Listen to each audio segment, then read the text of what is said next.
what does this mean, ladies and gentlemen?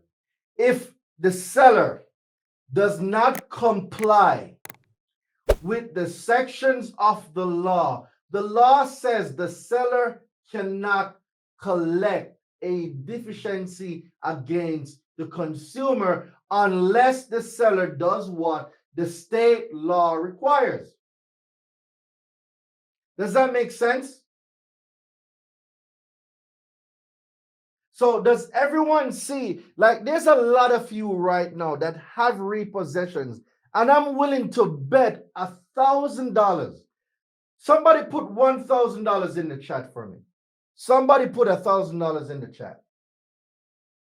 I am willing to bet that the repossessions that happen to some of you guys happen not only illegally, but it did not meet state requirements, and you are left with a repossession deficiency balance that a lender or a seller is attempting to collect, and they did not comply with state or federal law. I am willing to bet $1,000 that there are people on this live right now, or you know somebody on this live, and their car got repossessed, but because you never knew your state repossession laws, you didn't know federal repossession laws, that lender, that seller repossessed your vehicle illegally, and they are attempting to collect on a balance that they have no right to collect on, because the law is very straight. The law says if they do not do the required formalities prescribed in the law, they cannot collect any deficiency against the consumer. Hello, somebody.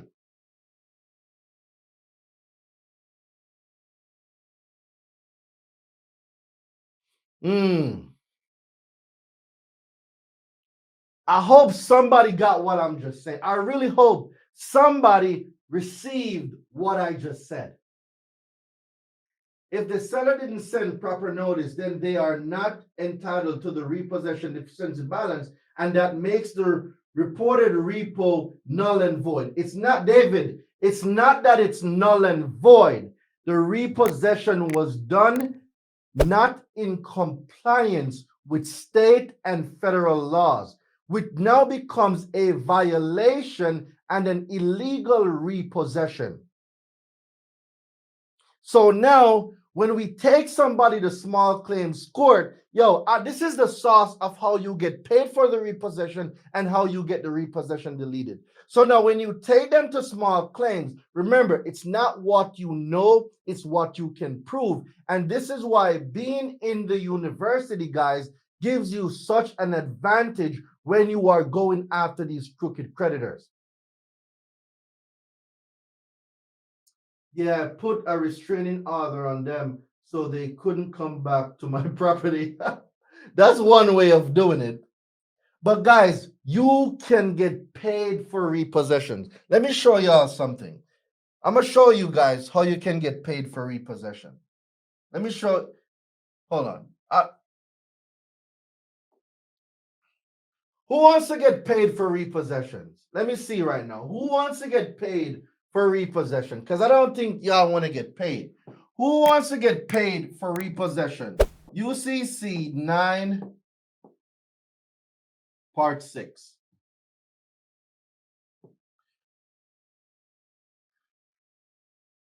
Who wants to get paid for repossessions? I think somebody might want to get paid for repossession. Who wants to get paid for repossessions? All right, let me show y'all something.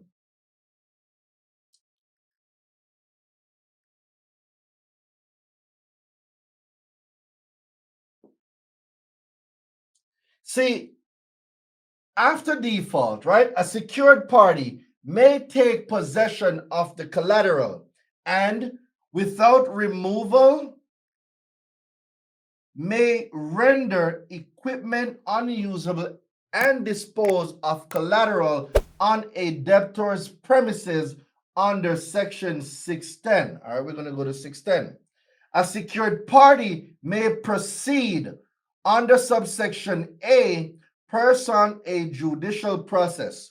So, did the repossession company have an order from the courts that gave them permission to collect the collateral? Was there any document from the court of competent jurisdiction that gave them judicial authority or that gave them the right to collect? That's one. The second part is, if a order, right, if they did not get a document authorizing the repossession from the court, the repossession must be done without a breach of peace. Now, what does it mean that, Darain, what does it mean, a breach of peace? Well, a breach of peace means that there are no altercations, meaning that when the repo guy came for the car, right, you were not in the car and you were protesting the repossession. That is not a peaceful repossession. If there is confrontation and altercation between the consumer and the repossession company, then guys, that is not a peaceful repossession.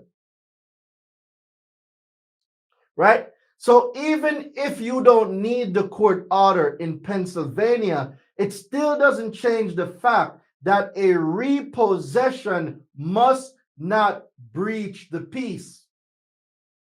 Right? So that's the first thing. They took it while I was sleeping. Okay. So there was no breach of peace. But let me tell you something. If your property has a gate, right?